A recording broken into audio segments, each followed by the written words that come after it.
नमस्कार फ्रेंड्स, मैं पूनम गुप्ता आप सबका स्वागत करती हूँ आपका अपने यूट्यूब चैनल पूनम के गीत संगीत में। फ्रेंड्स, बहुत ही प्यारा सा सुहाग गीत है मैं आपके सामने प्रस्तुत कर रही हूँ। और अगर आपको पसंद आए तो प्लीज़ हमारे चैनल को सब्सक्राइब करें, लाइक करें और कमेंट में हमें ज़रूर बताएं कि आपको हमारा यह गीत कैसा लगा। चलिए स्टार्ट करते हैं। सुहाग लुटल चलल जाई दोनों जने हो, सुहाग लुटल चलल जाई दोनों जने हो, सुहाग लुटल चलल जाई दोनों जने हो। हम लुटब मोरा तू लुटिहा मोरे, हम लुटब मोरा तू लुटिहा मोरे, मोर के बीच रहल जाई दोनों जने हो, मोर के बीच रहल जाई दोनों जने हो। सुहाग लुटल चलल जाई दोनों जने हो, सुहाग लुटल चलल जाई दोनों जने हो।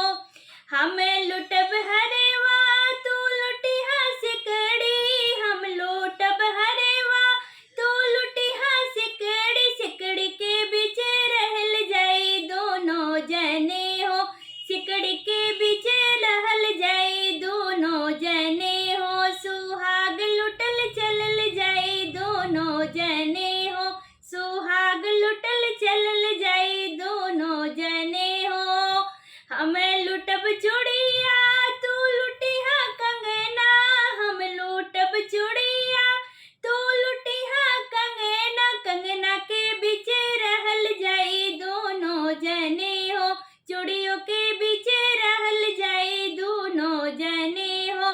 सुहाग लुटल चलल जाई दोनों जने हो, सुहाग लुटल चलल जाई दोनों जने हो। हमें लुटब पैजन तू लुटिहा बिछुआ, हम लुटब पैजन तू लुटिहा बिछुआ, बिछियों के बीच रहल जाई दोनों जने हो, बिछुआ के बीच